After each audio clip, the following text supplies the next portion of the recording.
Hey everybody, it is Thomas and Brian back here with another edition of everyone's beloved React series, Thomas Reacts to Your Aquariums. And as per the usual, I haven't seen anything yet. So this is all just a big old surprise to me.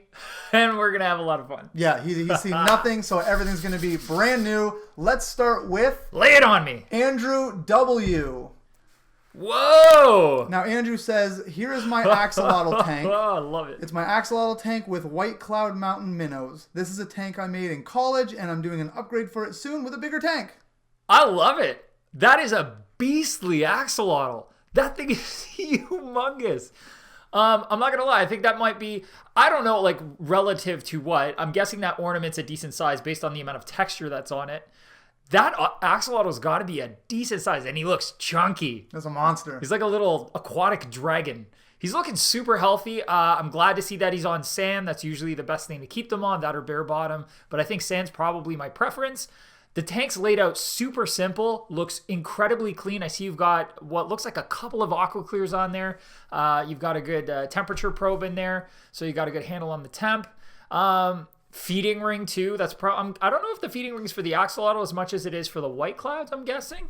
But I love how simple it is. I love how it's laid out. I love the tall green plant on the one side and the short green and blue one on the other side. It looks like he's got lots of lots of space to roam, and it looks simple and clean. And dude, your axolotl is amazing. Yeah.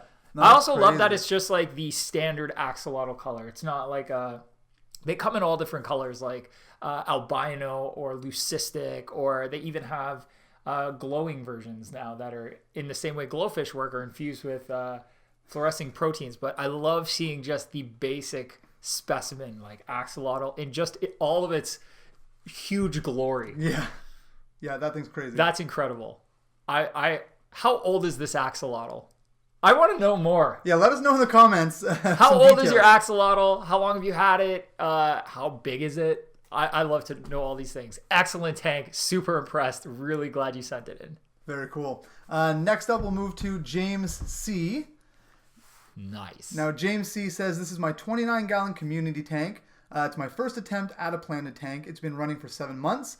I have an Aquanest 24/7 light, and I'm using both Flourish Excel and Easy Green. I've been out of the hobby for probably 25 years. Whoa. But now that I'm back and plants are a thing now, I'm back for good. You know what? Welcome back to the hobby. You're going at it full force, and you're off to an awesome start for just getting back into the hobby. The plants are looking really good. I don't see like much algae anywhere, if I can even see algae. Oh, I love the driftwood that you've got kind of crisscross. You've got some driftwood in the back there.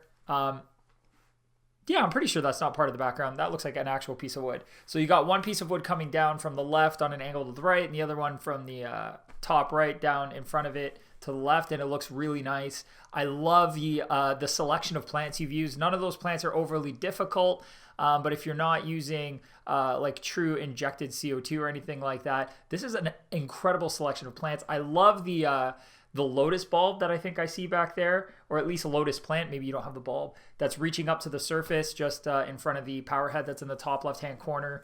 I've also, I really like it looks like a Ludwigia, but I could be wrong. It looks like a Ludwigia that you've got there that's growing up in the back, that's kind of streaming out into the front of the tank at this point. Really, really cool. Some great looking Anubias. And I also love the plant that's in the bottom right-hand corner there in the sandier part of the tank, and that there's some rocks in there behind there. There's a lot of interest in the tank. When you look at it, you've got lots of little nooks and crannies to look at. The fish are kind of utilizing all parts of the aquarium. We've got some... it looks like some rasboras in there, some neons. I think we've even got some small cory catfish. It's a really nice little community of fish. And with this style of tank that's really, lush and busy and lots of nooks and crannies, I'm sure it's one of those tanks, Brian, that when you sit in front of it, it's just fun to watch because you get to watch the fish act as naturally as they normally would. Yeah. Because they're going to be doing so much. They're not going to be, feeling exposed or anything. They're just going to go about their day going in and out of the nets, and you can kind of just sit there and pretend you're on the bottom of a river or a lake. I love it. Excellent work. Very nice, Jamesy. Thanks so much for submitting that. Next, we're going to move on to Cruise H. Let me Ooh, it's a video.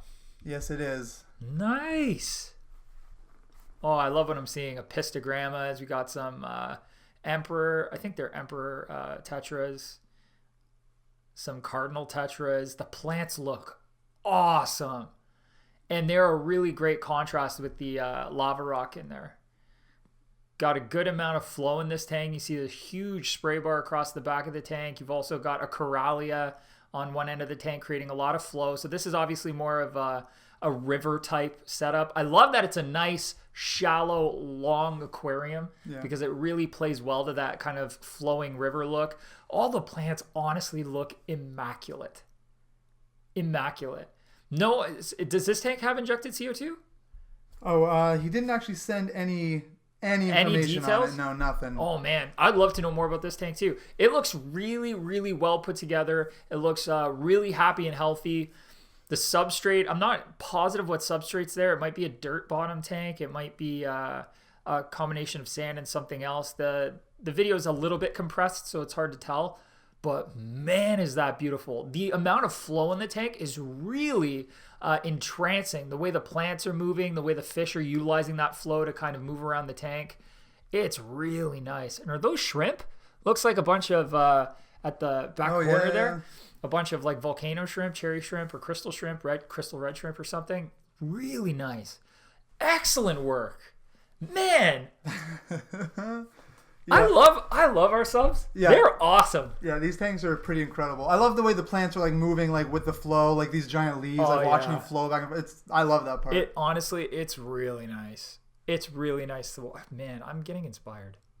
I'm gonna have to set up some more tanks. Yeah, seriously.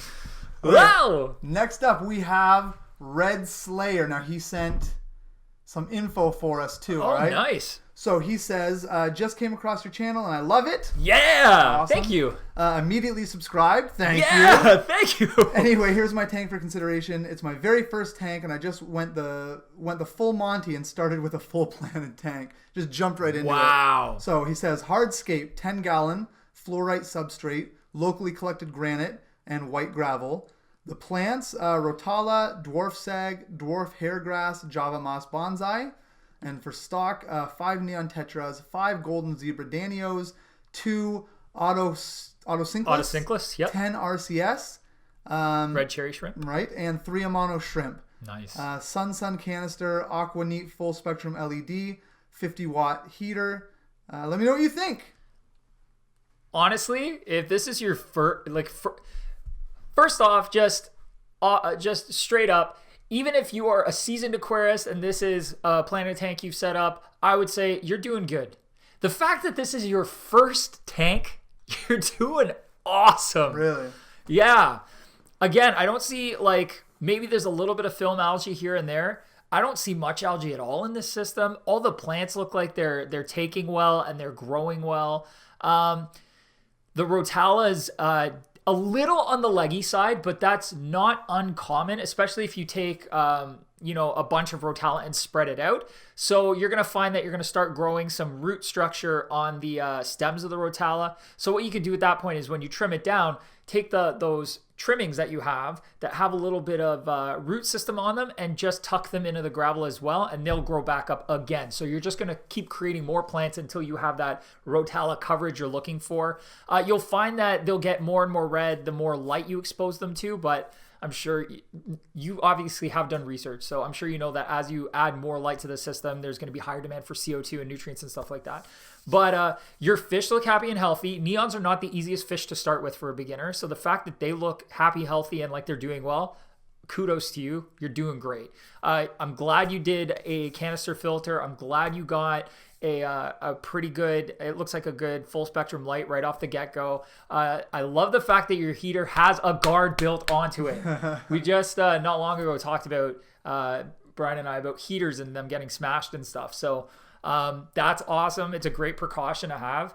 Your scape's really cool. Mm-hmm. I love the fact that the scape actually only comes up about halfway into the tank. So when you're dealing with sometimes, in my opinion, when you're dealing with tall plants in the background like Rotala, having a scape that goes all the way to the top only kind of detracts from the fact that those plants are very tall and full and majestic. So the fact that you've kept it a little bit on the lower side so that the Rotala in the back can really pop out and be the thing in the background that you notice is excellent. And I love your bonsai. I think Josh actually did. How to make your own bonsai. Exactly. Yeah. That is excellent. I love it when people, I think it's really cool, use a small piece of driftwood and some Java moss. Sometimes they use Miramo moss balls and just open them up because they don't have to stay a ball. You can actually make them flat to make these kind of miniature bonsais, and it looks really cool. Yeah. Excellent work. Super impressed that this is your first tank. So glad to have you on the channel. Yeah, thanks so much. Great work. Dig it a lot. Yeah. Thank you so much. Red Slayer 8585. All right. Next up we have, I'm going to assume the pronunciation is Juan 6 Teen Wolf. It could be Juan 6 Teen Wolf. I'm going to say Juan 6 Teen Wolf. He sent the two different variations of this one. Oh, nice. Not much of a really big explanation, just that one of the fish's name is Tina. Nice. Yeah.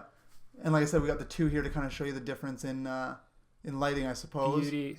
Let's go with that photo just because it's a little bit more, I'm sure, true to color. So sure. I think it's really cool that you've got a couple different lights on there so that you can set the mood, so to speak. Mm-hmm. You've got like that green cast light, or you add the white light or reddish color to kind of get that full spectrum look again. Really nice. We got, looks like an Emperor Emperor hang-on filter on there, like an Aqueon heater, maybe a Marineland pump just for some extra circulation, which is never a bad thing. Air stones in there as well, creating extra circulation, turbulence at the top of the water. So the tank should be getting a ton of oxygen, which is great. The tank's well stocked, but it doesn't look overstocked necessarily. We've got some black skirt tetras in there, some live bears, looks like platies mostly, maybe some mollies even. And then a random goldfish. Yeah. Which is really, the thing is, people don't usually mix goldfish with tropicals because people usually think of goldfish as colder water species. So putting them in warm water, isn't thought to be great for them. But the fact of the matter is, goldfish can live in warm water and thrive. They just eat a lot more because their metabolism is going faster and therefore create a lot more waste. So I think it's great that you have all the extra circulation and oxygen in there because it's going to make sure that oxygen level stays nice and high, even with larger fish like goldfish in the system. And also, the extra circulation is going to help push all that extra waste that goldfish may be producing towards the filter. Just means maybe you'll have to clean the filter a bit more often. But I think the setup itself looks great. I love that one like ornament in the middle with all the corals and stuff on it. It's like an artificial coral reef, and you've got a bunch of really cool, colorful fish to go around it to try to bring out that faux reef feel. That's how I'm going to call it, faux reef feel. I love it. And it looks really nice. The selection of plastic plants that you've got tucked beside it really helps kind of keep that structure in the center with all the fake corals and stuff on it. I think it's one big piece, but keeps it feeling like the center of the tank and the focal point because it's kind of encased by those plants. Mm-hmm. And at the same time, even the plants are brought off of the walls a little bit so the fish could move around it. And it's got a really nice open feel, even though it's got so much going on inside of it. The one thing I will say, and I've said this to a lot of people, try throwing, if you have a black cloth or black t-shirt or black sweater, try throwing that and holding it up behind the tank and seeing how you like it, because a lot of the equipment you've got right now is black. And it's very noticeable because the wall behind the tank is white or a light color. Yeah, it looks white. Beige or something. Yeah, so if you put a black background, I always say background, black background on the tank, it'll hide all of that equipment a lot more. The fish will actually pop out even more. You'll see their colors more than anything. The black skirt tetras are obviously going to be a little bit more lost against a black background, but when they swim in front of plants and stuff, their finnage, the black flowy finnage, is a lot more noticeable. But long story short, it'll hide all the equipment a lot better, and you may find that you like that a lot more. If you like it the way it is, though, I think it looks smashing. So, good job. Yeah, very, very cool. Great work. 16 Wolf. Thanks so much. Next up, Pug Ronnie B sends this in. Whoa. And this is their write-up. They say, technical data, 54-liter low-tech aquarium, homemade LED light, Eheim Echo canister filter, JBL Monado substrate, and Aqualine TF, Fertz, plants. Okay, I'm gonna butcher these. Do you want me to read it? Yeah, sure. Do the plants. Write the plants right there. Hemianthus micranthemoides carpet. Hemianthus, Micrantha, HM carpet. It's fine. Anubias, crypts, and a ton of stems in the back. I think that's a hygrophila potentially in the back and some other stuff that we've got there. Cool. And it says, hope you liked it. You know what? I'm gonna, before we get into how awesome all the equipment that you've chosen, I love the fact that you made your own light. That's really cool. I think this looks really cool. It reminds me of like a tropical forest. Mm-hmm. Right near like the ruins, right? Like Mayan ruins. You know what I mean? Yeah. Just the way that aquascape, the two stones there come together, it looks like a ruin. We've got the hygrophila. I'm pretty sure it's a sunset hygro in the left-hand side there. Kind of looks like palms of some kind. Plus all the other plants and that nice carpet in the front. It almost looks like a sunset in the back. Yeah, yeah. Right? Yeah, just really, it's got this cool tropical Mayan ruin kind of feel. Love it. I think it's really cool. The selection of fish looks great. They really mix well into the tank. It looks like they've got a lot of plant coverage that they can live within and work, swimming around and would be super comfortable. I see the Anubias that's tucked between those two large stones there. Sakura shrimp are everywhere, doing their thing, eating them algae. As they do. Yeah. Making sure the silicone is still intact on the side of the tank. Don't worry, guys. I'm just checking it out. It'll be good.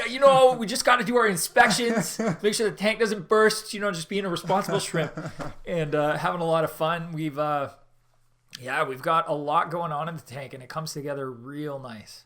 It's just pleasant to look at. Mm-hmm.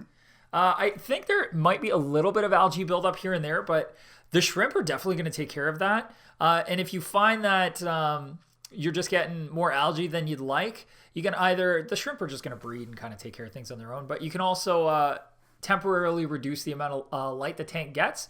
It looks like a ton of light, especially, it's hard to tell only because I can't see the room. So I don't know how bright the tank is by comparison to standard room lighting, but given that there's some really hot spots at the top, like you can see the hygrophila at the top's blown out, it's almost white, right.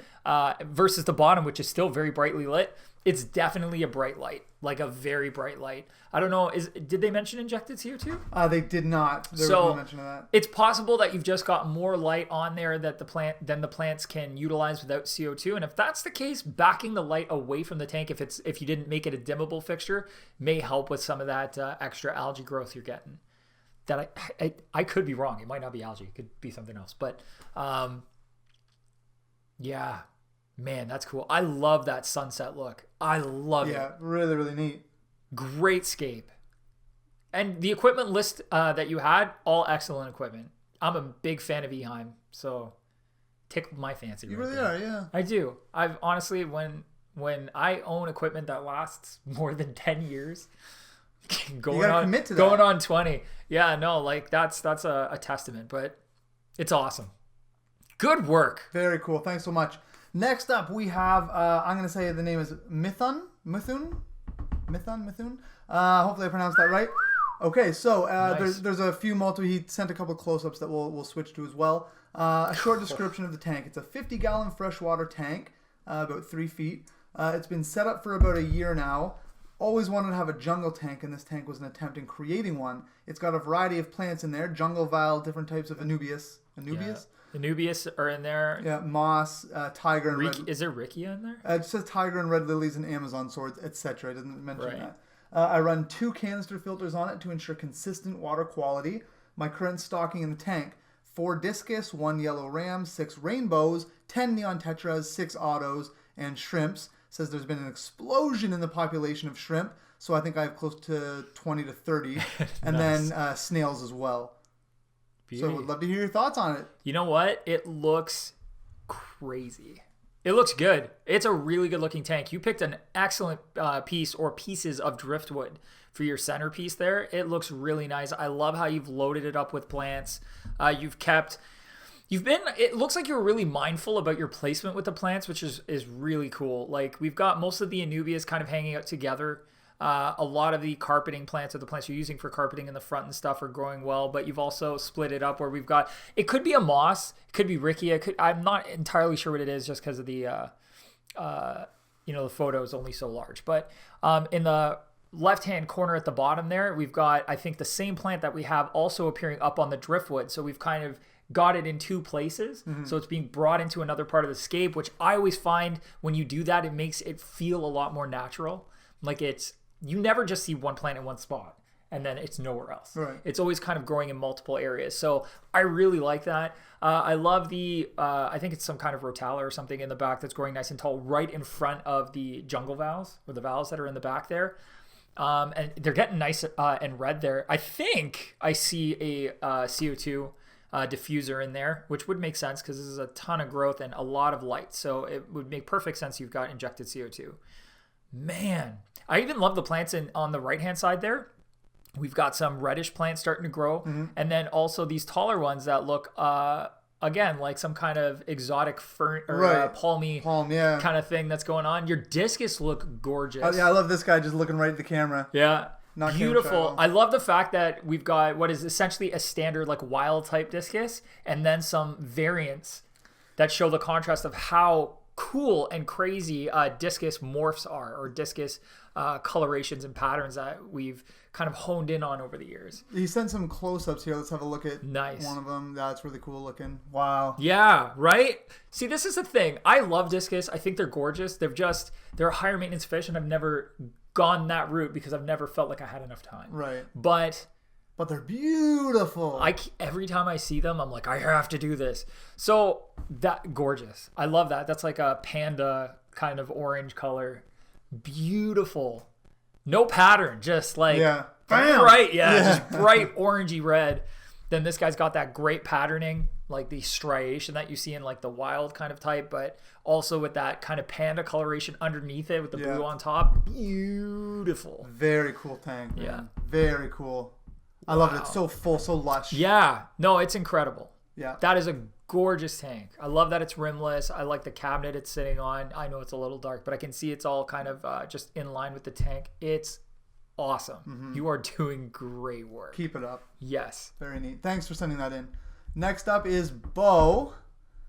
Nice. Now, Bo says, I've been a fan of Big Al's since before I was born. Nice. I love that. That's tough. I grew up having a hobby of fish keeping, and your store has always been my favorite. Awesome. Glad to hear that. Here I have my nano tank with a dwarf gourami, 8 neon tetras, and a rummy nose tetra. I have an Anubias and a moss ball. Marimo moss ball, yeah. Yeah. I do regular water changes, about 25% weekly, with 0 ammonia, nitrite, or nitrate. Hope you guys like it. Let me know if you have comments or suggestions. I think it looks great. You don't see that color substrate often, but I've always found that, especially mixed with the right kind of stone and stuff, it's really eye-catching. And the nice thing about a monotone substrate and a really simple aquascape is even with only a couple plants, they pop. You know what I mean? Like that Anubias looks gorgeous just sitting there nestled between the rock and the wood. Yeah. And then the Marimo moss ball looks awesome. It's just bright green. So in this kind of a setup, which I absolutely adore, the fish stand out like crazy because everything's very simple, and then the plants stand out. And the nice thing about having some simple plants in there is it's going to help keep your nitrates lower. It's going to help reduce any nutrient that's in the tank. That's also a really cool tank because those Fluval, I think they're Fluval Edge tanks. I'm pretty sure. The water touches the top pane of glass. Yeah, I see that. That's super cool. Yeah, so what that does is it gives you a fourth viewing panel, because you can actually view down, and without the ripple of the water there, you can see crystal clear through it, so you can see all the coloration in your fish from the top. And some fish actually have a lot to offer from top viewing. Some fish have better top viewing than they do side viewing. So it's a very perfect, simple little box of water, in every sense. Very clean cut. I see a nice coffee mug there. That's what I would do. I would sit right next to it and have a coffee and just relax. Seriously. It's beautiful. Yep. And your water change schedule, keeping everything in line like that, is perfect. I know those tanks come with what is essentially an Aqua Clear Mini, and you don't need much else beyond that. It's doing good, and it looks awesome. It's simple and elegant. Yeah, I love it. Good work, and thanks for supporting us from pre-birth to post-birth. Yeah, literally, man. Amazing. We love that. Okay, next up. Thank you so much, Bo. Thank you so much for that. Awesome. Next up is Elder 1945. I think this one you're really going to dig. Uh-oh. Very, very cool. Okay. Whoa. Whoa! What? The first thing I looked at was the tank, and I'm like, what's going on underneath? Wow. That I don't even want to know what that cost you. I bet you that there are cars that are less expensive than this tank. Actually, there's from his write-up. Let me read you his write-up, all right? Wow. Here's one of my systems. I have full build logs and whatnot on reef2reef.com. Yeah. So this guy, he says, I build most of what you see. And he sent his second one. He has another tank to show us as well. But this one was super impressive. You know, under the tanks, like seeing everything under the stand, all very well lit. Is that a screen? I need to know if that's a screen. I don't know what that is. Anyways, keep going. He doesn't mention. Let's see. That's about it for this. He is. I believe he's a professional builder of these systems, and this is one of his own personal builds. Well, I am honored that you wanted me to see your work and wanted it on our channel. Do you want to zoom in on this guy? No. Can we do that? We can. Let me just. I would love to. Yeah. Okay, before I go all crazy on the equipment and the setup down there, I just want to talk a little bit about what's going on in the tank. It looks like a bare bottom tank. I love the fact, love, that it's a very simple amount of rock. There's a lot of open space for fish, like the tang that's in there. And I love that it's mostly, from what I can see, gorgonians. Like these tall grass-like things that we can see from here are gorgs, and or sea fans, depending on what you want to call them. And they're really cool because they're not the easiest things to keep most of the time. Not all of them are photosynthetic. People often have a hard time keeping them alive because they require a lot of food and therefore a lot of filtration because you're dumping food in there all the time. And with power heads in there blowing, like he's got a couple of really nice, looks like MP60s possibly, depending on the size of this tank. This tank looks massive. MP40s or MP60s. They move a lot with the flow. So this tank, if it was a video, you'd be watching those things just swaying back. Really, huh? Yeah. So I love what's going on in the tank. The rest of it is just nuts. Let's start zooming in here a little bit. Let's zoom in. Let me. There we go. Bring it in here. Wow. So first of all, Vertex makes incredible sumps and stuff. We clearly have some Vertex stuff under there, along with some Vertex advertisement in the back. Glowy advertisement. It looks like, which is awesome. Great skimmer in there. It looks like a dream box, basically. Vertex usually has all of their plumbing and stuff matched up so that when you get their filtration, which they can custom make for you, or you can buy one of their custom or like their prefab design ones, everything matches. Like Vertex is all about stuff being really pretty, and it is very pretty. Lots of probes in there, which is probably from that GHL controller. We got some auto top off in there. It looks like skimmer. We've got a media reactor of some kind. I don't see anything in it at the moment. Some filter socks. Lots of valves everywhere, so great amount of control for making sure that, and that's a nice thing. It looks like most of the flow being provided to the other filtration in the sump, like that media reactor, is teed off from the main return pump. So the nice thing about that is you don't have multiple pumps to clean. You know, you're just using one pump to drive most of the system, and it saves some time and also some energy. You're not wasting extra electricity on other smaller pumps. Some dosing tubes from an automatic doser. Slide over to the other side. There we go. So we've got a really nice GHL controller. We've got a four pump automatic dosing system. We've got the controllers for the MP40s or MP60s, whatever they are. All of the power bars, all of the power plugs match the Dreambox in color and are plugged into the power strip. And GHL is controlling everything, it looks like. And we have a little, that might be the screen. We've got a little screen that's got everything pulled up for it. Man. This looks like something like off the space shuttle or something. Like, seriously. It looks so futuristic and cool to me as someone who doesn't know what that is. It looks incredibly neat, incredibly cool. See, the marine filtration can get so crazy.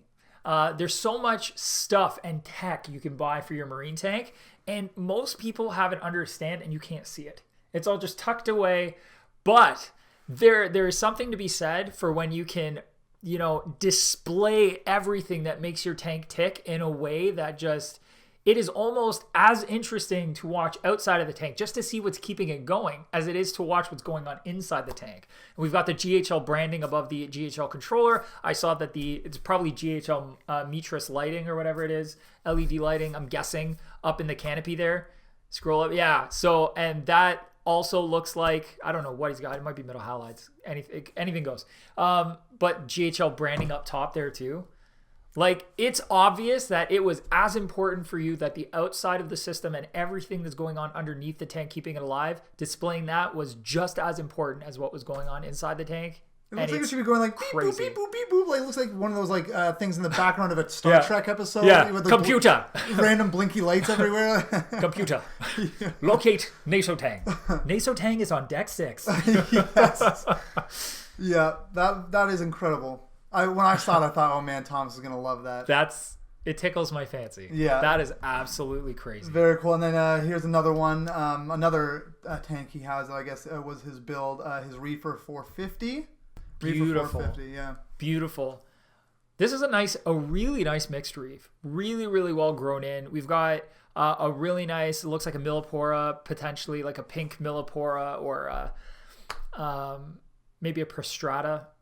A big SPS colony right on the top, looking super happy and healthy. We've got another one right close by. Oh, got a few really big SPS colonies. Tons of softies, like a big gorgeous on the right hand side there. Big gorgeous colony of what's probably a neon green Palau Nephthia, which I believe is extinct in the wild. Really? And was only saved because it's been cultivated in captivity. Wow. Then a lot of green star polyps, which is that intense green on the overflow panel. That's star polyps growing like crazy. We've got beautiful assortment of fish, a mystery wrasse. They are not inexpensive. That is a hard to come by and very, very cool wrasse. Some Anthias in there. Beautiful assortment of tangs, Naso tang, purple tang, yellow tang, Desjardins tang, or a Red Sea sailfin. It's hard to tell. Which I think is still called a Desjardins technically, so whatever. Desjardini. Some more Gorgonians. It is beautiful. I love the clams too. A really nice squamosa clam, and it looks like a crocea maybe. Oh, dude. Thanks. Very cool, yeah. Thanks for absolutely blowing my eyes away with this ridiculous reef tank. Very cool. Elder 1945, thank you so much. Really, Man, really cool. I've got a lot to live up to in the future here. Yep. No, that's impressive stuff. Yeah, you're incredible, dude. Awesome. Keep doing what you're doing. I'm assuming you're a guy. You could be a gal. So my bad if for the assumptions. Dude or dudette? Holy moly. Let's see if he... Oh, no, his name is Kyle, but he goes by Elder 1945 Awesome. on the net, but his name is Kyle, so it is a dude. Good job. Then I'm glad I got it right the first time. This seems like a pretty high note to end this episode on, though, huh? What do you think? Yeah, you know what? Yeah, let's... We'll call it a day here. I don't know if I can handle anymore. We're going to call it a day, give Thomas a bit of a breather after this. We're running out of racetrack here. But again, to everyone here who sent in their photos, thank you so much. It's really, really awesome. For anyone who is watching this who hasn't sent in their photo, we do have a giant backlog of photos for this React series, but that will not stop us. Send in your photos. The information on where to send it is in the description down below, so make sure to check that out and send us your photos, videos of your tanks, your pets. We'd love to. It doesn't have to just be fish. It can be, we've had people that send axolotl dogs was and amazing. Axolotls and It's chickens. chickens. I don't care what it is. Show me your pets. Yeah. Send them Show our me way. the things you love. Yeah, absolutely. And of course, don't forget to subscribe if you like this. We have this, but plus a ton of other great content. We have live Q&As to answer your questions. We have how-tos, all kinds of stuff. So make sure you don't miss any of that stuff and hit subscribe. Please. Yeah, make sure We'd love to have you. Hit that little bell. Make sure you get notifications. Check us out on social. Yeah, Facebook, Instagram. We're out there. And as always, keep on tanking. That's crazy.